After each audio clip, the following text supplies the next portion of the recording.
Thank you for staying with Citizen TV and welcome back to Live at 1. Voters in Mandera and Gatundu South constituencies will go to the poll on August 7th to elect their members of parliament. The Independent Electoral and Boundaries Commission announced the date for the by-elections in a news statement last night. The Gatundu South seat fell vacant after the demise of Joseph Nyomo, while the Mandera seat, fell vacant after the nullification of the election of George Wanjohi as MP. In 2 months' time, the electorate in Mandera and Gatundu South constituencies will go to the polls to elect their members of parliament after IEBC finally settled on August 7th as the by-election date. The Gatundu South seat fell vacant following the sudden death of its MP Joseph Nyomo, who collapsed and died last month. TNA activist Moses Kuria is among aspirants who have shown interest in the Gatundu South seat. The Mandera seat fell vacant after a protracted court battle between TNA's George Wanjohi and ODM's Steve Kariuki, who challenged Wanjohi's win in the March 4th, 2013 general election. ODM has settled for Steve Kariuki as its candidate, while TNA is still undecided on whether to back Wanjohi or call for a competitive nomination. Kenda Gore, Obadia, Citizen Live at 1.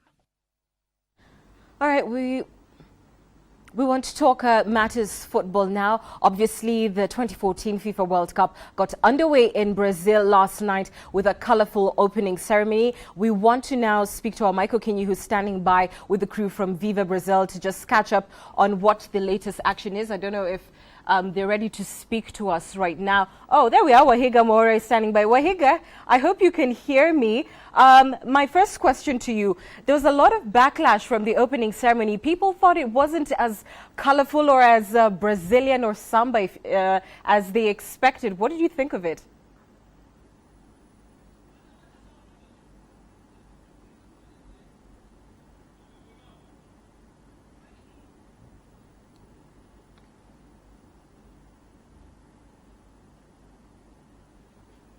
And remember, at the very end, there were sound issues. The grand performance where Pitbull, Jennifer Lopez, and the others were supposed to be performing, that was supposed to be the highlight, but Anki Guta, all we could hear on our TV screens is feedback and a bit of echo in the stadium. So definitely underwhelming were some of the words used to describe the opening ceremony, and mediocre as well. Those were some of the views, Anne.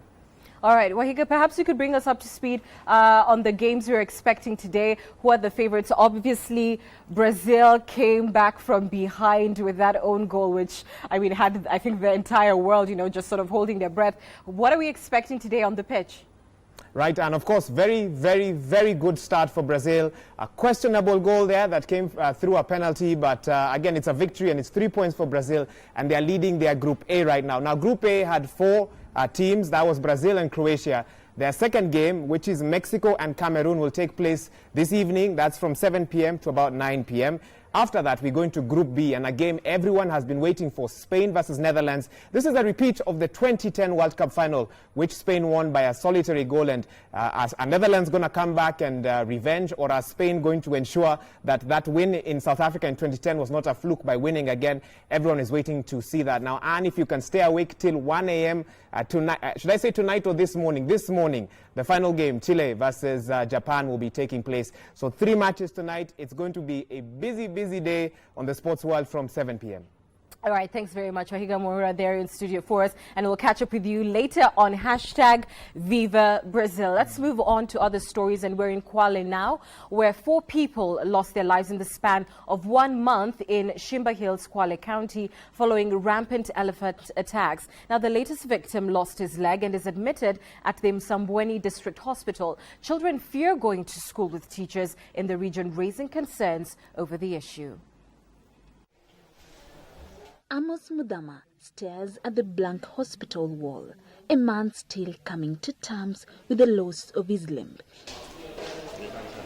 The latest victim of the now rampant elephant attacks in Shimba Hills, Kwale County. This is not new at the Msambweni District Hospital. Most victims don't make it. Mudama is lucky to be alive, but a distraught farmer. He remembers the Wednesday night attack like it just happened. He recalls how the elephant crept on him as he guarded his farm. nilisikia kitu kikija mbio kwa kasi, kipiga firimbi. Nikasema hiyo haingojeleki, nikakimbia, nikavuka ule mtaro. Nikivuka ule mtaro akawa na amefika yuko karibu na mimi, yuapiga firimbi na kelele nyingi. Nikavuka mtaro, nikaanguka karibu na mwembe. Nilipoanguka karibu na mwembe, tochi yangu ikaanguka nyuma. Tochi ilipoanguka, nikawa nimeanguka hivi. Mguu mmoja uko huku, akazunguka kwenye mwembe. Akaja akanivunja mguu. Aliponivunja mguu, akazunguka. Akaja akanikwaruza hapa kwa mbavu.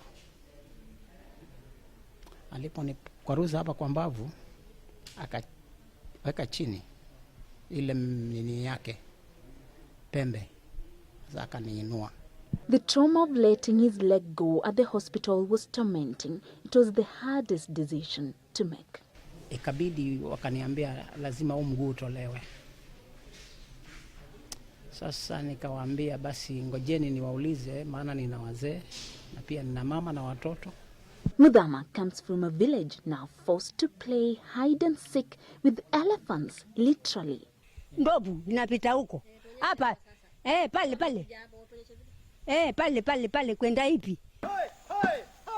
This has not stopped them from invading their farms and attacking their children. Kwanza asubuhi hatufike shuleni mapema kwa ajili ya kutishia usalama wetu na ndovu. Inatubidi tufike shuleni kuchelewa. Manake ndovu wakitoka kule kwa wakifika huko kurudi kwa wanarudi kuchelewa. Hata jua limechomoza na bado hawajarudi. For the father of 4 who has been rendered immobile, he will have to devise a new way of earning a living. Farming in the hilly Shimba terrain will be almost impossible. Wakuwa ni werevu kusiko sisi. A worried Lord who will be attacked next, they ponder. Judicus Gay, Citizen at 1. All right, the continued police vetting process is on. We have our Michael Njenga who's standing by with details on that event that has, Michael, if you can hear me, sort of seemed to lose public confidence because of the controversy that has racked the previous rounds of that process. Tell us what today was like. Well, a very good afternoon to you too. And as you say, the police vetting is still going on. And currently about 4 police officers, all of them assistant commissioners of police, have already gone through the vetting. Now, one thing that is coming up to the fore and is the fact that many of them are being re-vetted on issues of money. Most of them are being revetted on issues of finances, and all of them who have appeared here today are being asked the reason why they never gave several bank accounts. The reason why they never declared several bank accounts. And one person who has found himself at a very, very tight spot this afternoon is Vitalis Okumu. He's a senior assistant commissioner of police based at the CID headquarters. And Vitalis Okumu fails to submit some of the accounts which he holds with his wife. And he said that when he requested his wife to give him the bank accounts, the wife said that that is none of his business and anybody else's business. So he is being asked why he fails to bring to the fore all these other things before this time. So many of them, apart from integrity issues are not really coming to the fore today, but matters of finances are the key issues today, with many of them failing to submit their bank accounts, some of their bank accounts. So far, there are several others who will be coming in. Already, Washington Ojwaga, Assistant Commissioner of Police at the AP headquarters, has taken the stand right now. He will be followed by Francis Kiraven Dongo. He's also AP Nakuru. And to close the day will be Eric Kirai, the Senior Assistant Commissioner of Police at the KA Nairobi. You just mentioned that perhaps issues of integrity haven't come up, but certainly financial impropriety or not, in full disclosure is a question of integrity. Tell us, because you will recall with me in the previous vetting process, there has been concern that it hasn't been seen to be really fair. At some point, we even had commissioners, part of the commission, walk out, and then we saw the Kavuludi Commission try to quote-unquote recover from that and say that the members who left were not even necessarily meant to be there. Do you get the feeling that with this new round of vetting that there is, in fact, public confidence, if you like, that we are actually going to get a crop of police officers who are above board? Well, with all the things coming up today, like for example, and immediately somebody comes in, they're being asked if they're comfortable to go through the vetting with all the commissioners in. I think the chairman, Kavuludi, has realized that some of these people, some of the officers who are being vetted are not feeling very comfortable with some of the commissioners seated there. So the first thing he's asking any police officer who comes to take the stand is, are you comfortable with all the commissioners who are here? And if any one of them says they're not, comfortable with any of the commissioners being around, then the commissioner would be asked to leave. But so far, no one has said that they are not, they're not comfortable with the commissioners. Now, one thing that also has been coming up is the issue of some of the police officers have been pointing accusing fingers to some of the commissioners, saying that they've been asking them for bribes, telling them you have to bring Kitu Kidogo before we go for this one, so that we'll be able to pass you through when it comes to vetting. So those are some of other issues that we are hoping that the chairman will be addressing this afternoon, even as the vetting comes to an end in Nairobi. And again, they're really trying to make sure that the cameras are there, because earlier on there was Patrick Ndunda, he's an assistant commissioner of police based at CID Nairobi. And he was asked a question, and he said he was not comfortable to answer that question in the full glare of the cameras. And the chairman Kavuludi, the National Police Service Commission chairman, Johnson Kavuludi, kept telling him, you know what, not unless the questions you are asking you are questions you cannot answer them because they are affecting the national security, then we would like you to answer all the questions in a full glare of the cameras.